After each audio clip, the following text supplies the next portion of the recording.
সন্ধ্যায় Dhaka medical college হাসপাতালে পরিস্থিতি নিয়ে গণমাধ্যমের মুখোমুখি হন স্বাস্থ্য উপদেষ্টা, হাসপাতালে পরিচালক ও আন্দোলনরত চিকিৎসকরা। শুক্রবার রাতে সড়ক দুর্ঘটনায় গুরুতর আহত হন বেসরকারি বিশ্ববিদ্যালয়ের শিক্ষার্থী আহসানুল ইসলাম। একটি হাসপাতালে চিকিৎসা দেওয়ার পর তাকে নেওয়া হয় ঢাকা মেডিকেলে। তার মৃত্যুর জেরে শনিবার বিকেল থেকে রাত পর্যন্ত দেখা দেয় উত্তেজনা।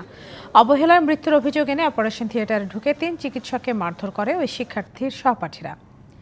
এদিকে মধ্যরাতে খিলগাঁওয়ে দুই পক্ষের মধ্যে সংঘর্ষকে কেন্দ্র করে চিকিৎসা নিতে আসা একজনকে কুপিয়ে হত্যা করে প্রতিপক্ষ। এই পরিস্থিতিতে রবিবার সকাল থেকে ঢাকা মেডিকেলে কর্মবিরতি শুরু করেন চিকিৎসকরা। জরুরি ও বহির্বিভাগ সহ বন্ধ ওয়ার্ডগুলোতেও বন্ধ হয়ে যায় চিকিৎসা সেবা। এতে চরম ভোগান্তিতে পড়েন রোগীরা।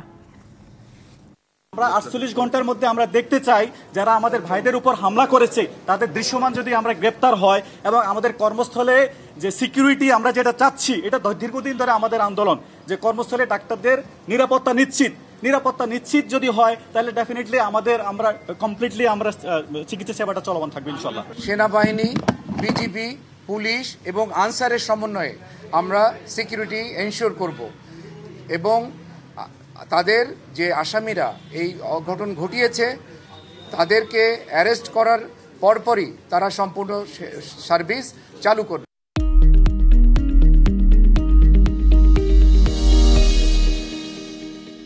আরও জানাতে ঢাকা মেডিকেল থেকে যোগ দিচ্ছেন সহকর্মী ইউসুফ রানা। ইউসুফ, ঢাকা মেডিকেলের সবশেষ পরিস্থিতি জানাবেন।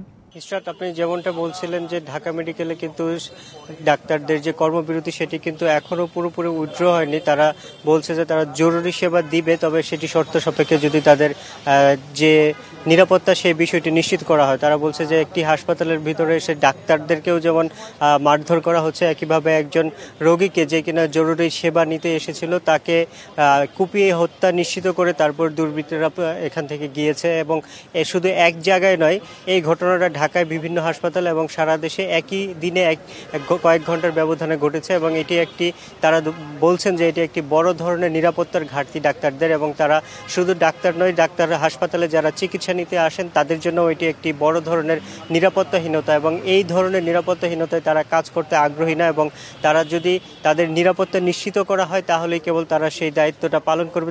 তারা মানবিকভাবে সাধারণ রোগীদের চিকিৎসা আগে যেভাবে দিয়ে এসেছিল সেভাবে চিকিৎসা দিবে। তবে এর আগে তাদের এই দাবিটা যদি পূরণ করা না হয় তাহলে তারা আর পুরোপুরি কাজে যাচ্ছে না, এই ধরনের হুমকি কিন্তু তারা দিয়েছেন।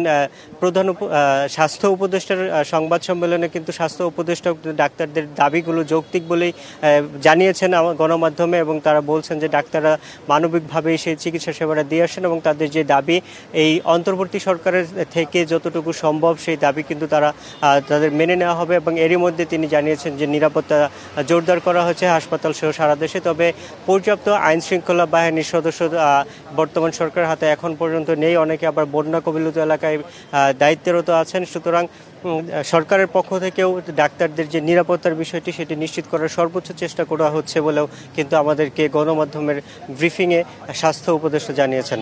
তো ইশরাত, এই ছিল এখানকার সর্বশেষ খবর। ধন্যবাদ ইউসুফ রানা।